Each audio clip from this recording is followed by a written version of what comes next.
तो भाई हम निकल चुके हैं अपने नए सफ़र की तरफ। हेलो दोस्तों, कैसे हो आप सब। और हम लोग अभी जा रहे हैं कहीं और अभी हम निकल चुके हैं।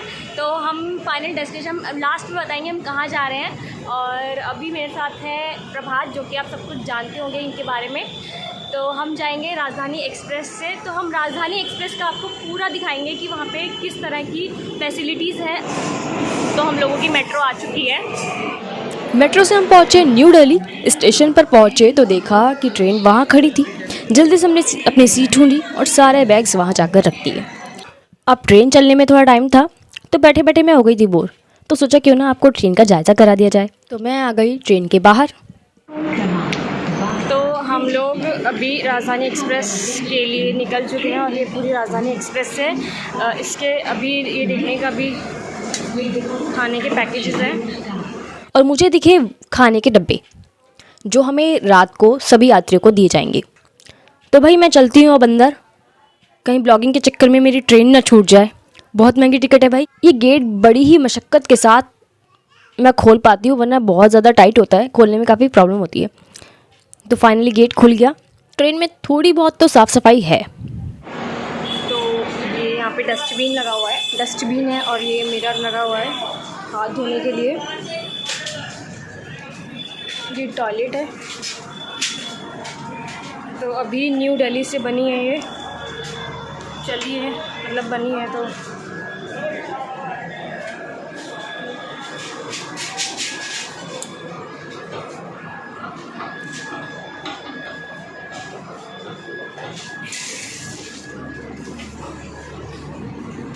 राजधानी एक्सप्रेस की खास बात जो मुझे लगी कि इसमें अनाउंसमेंट होती रहती है कि कितने बजे कौन से स्टेशन पर ट्रेन पहुंचेगी। 45 मिनट पर अजमेर, 4:05 पर फालना, 5:20 पर आबू रोड, 6:18 पर पालनपुर, 7:08 पर महसाणा, 8:06 पर साबरमती एवं 8:45 पर अहमदाबाद स्टेशन पहुंचेगी। राजधानी एक्सप्रेस के दिल्ली से चलने की टाइमिंग 7 बजे थी और ठीक 7 बजे ही ट्रेन न्यू दिल्ली से रवाना हो गई। फिर लगभग 8 बजे हमारा डिनर आ गया। तो भाई हमें लग रही थी बहुत ज़ोरों से भूख, तेज़ भूख। तो फटाफट हमने हमारे ये पैकेट्स खोले जिसमें ज़ीरा चावल, दाल, पनीर की सब्ज़ी, अचार, दही और रोटी थी। खाना खाकर मज़ा आ गया क्योंकि खाना गर्म था। फिर मैं मम्मी से बात करने लगी। सोते वक्त हमें मिली अमूल की आइसक्रीम। सुबह 6 बजते ही नाश्ता आ गया। भाई सुबह 6 बजे उठना बड़ा मुश्किल काम होता है, लेकिन अब क्या करें, जब नाश्ता आ गया तो हमें उठना ही पड़ा। जिसमें हमें मिला 2 butter bread, 2 cutlet, mango, Frooti, ketchup और एक गर्मा गर्म चाय। तब तक हम गुजरात में एंटर कर चुके थे। फिर हम साबरमती जंक्शन होते हुए पहुँचे अहमदाबाद। तो फाइनली 14 घंटों के सफ़र के बाद हम पहुँचे अहमदाबाद। लेकिन फिर उसके बाद मुझे एक और बात पता चली कि हमें एक और ट्रेन पकड़नी है। तो भाई मेरी तो हालत हो गई थी बहुत ज़्यादा ख़राब। 14 घंटे, उसके बाद फिर से एक और ट्रेन। तो हम उसके लिए पहुँचे दूसरे प्लेटफॉर्म पर। वहाँ से ट्रेन पकड़ी और हम पहली बार गुजरात की ट्रेन में सफ़र कर रहे थे। तो मैंने सोचा कि ट्रेन को देखे ज़रा क्या कुछ नया है यहाँ पर। तो ट्रेन तो लगभग वैसी ही थी जैसी कि होती है, पर वहाँ के लोगों की भाषा अलग थी, उनका पहनावा अलग था। और वहाँ के मौसम की तो क्या ही बताऊँ।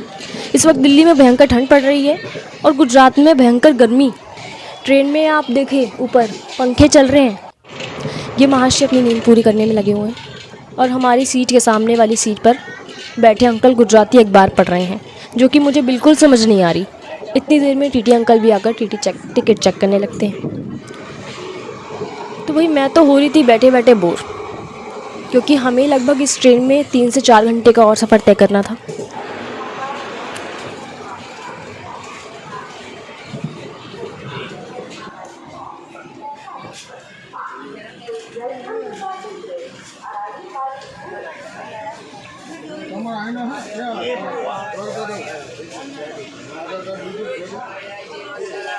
तो लगभग हम पहुंच गए सुरेंद्र नगर।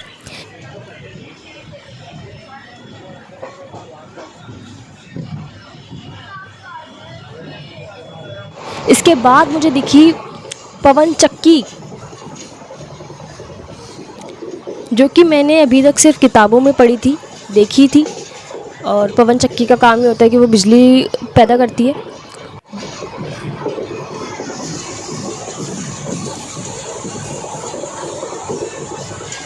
यहाँ की एक ख़ास बात जो सबसे ज़्यादा मुझे लगी वो ये थी कि यहाँ पर मिट्टी के बड़े बड़े पहाड़ हैं और ये पहाड़ मतलब इन पहाड़ों से जो है अलग अलग रंग की मिट्टी निकलती है, लाल, काली और सफ़ेद रंग की मिट्टी।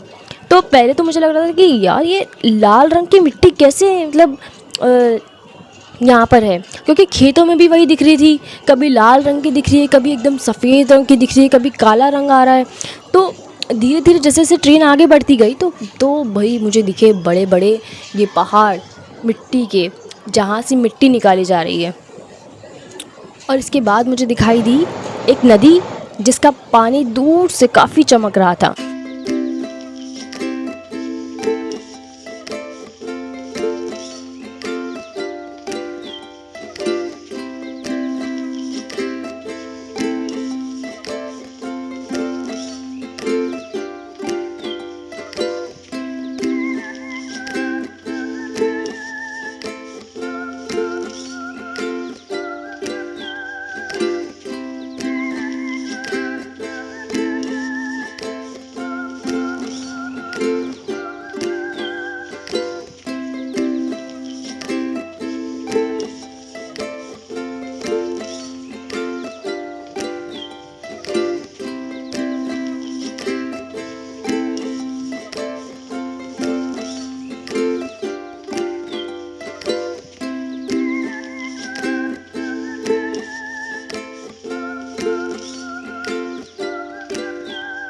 और आखिरकार हम 18 घंटों के बाद पहुंच गए गुजरात के वांकनेर।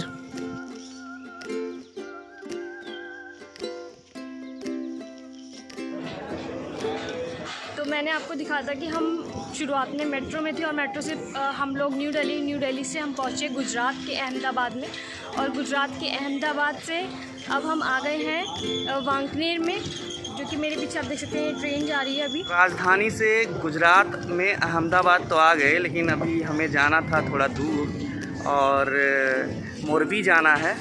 तो मोरबी का ये ब्लॉग भी दिखाने की कोशिश मैं कर रहा हूँ आपका। मोरबी जाते समय अहमदाबाद से डायरेक्ट एक ट्रेन नहीं है, लेकिन एक ट्रेन जाती है वांकनेर, जहाँ पे हमें उतरना होता है। और वो ट्रेन पहले अहमदाबाद तक हम राजधानी से आए, एसी थी ट्रेन में, तो इसलिए ज़्यादा पता नहीं लगा कैसा यहाँ पे क्या कुछ है गुजरात में, कैसा इस वक्त नवंबर के माह में जैसे दिल्ली में थोड़ी ठंड की शुरुआत हो गई है। लेकिन यहाँ पर जैसे ही हम एसी से फिर नॉर्मल बस ट्रेन में आए, वांकनेर के लिए ट्रेन में बैठे। एक स्पेशल ट्रेन चलती है, 4 घंटे लेती है लगभग। तो उसमें बैठे तो देखा कि यहाँ पे बड़ी गर्मी है, यहाँ पसीने छूट रहे हैं इस वक्त। एकदम रेगिस्तानी इलाका है एक तरीके से कह सकते हैं, क्योंकि राजस्थान और सारी चीज़ें आसपास है। मरुस्थल भी देखने को मिल रहे हैं, पहाड़ भी वैसे ही हैं यहाँ पे छोटे छोटे। और ये यहाँ का रेलवे स्टेशन देखिए, रेलवे स्टेशन भी एकदम खुला सा है। और बाकी यहाँ पे आपने देखा कि किस तरीके से यहाँ पे कपास लगे हुए हैं खेतों में। यहाँ कपास की खेती होती है ज़्यादातर, मतलब इसी तरीके से खेती भी होती है। और बाकी चीज़ें भी अभी दिखाते हैं आपको। और अब आगे बताने की हिम्मत नहीं हो रही है, क्योंकि आप मेरे चेहरा देख सकते हैं 12 बज रहे हैं। और अब आगे का जानने के लिए हमारे नेक्स्ट व्लॉग देखिए। खबरों में बने रहने के लिए फोरम 4 को सब्सक्राइब करें और नोटिफिकेशन पाने के लिए बेल आइकन दबाएं।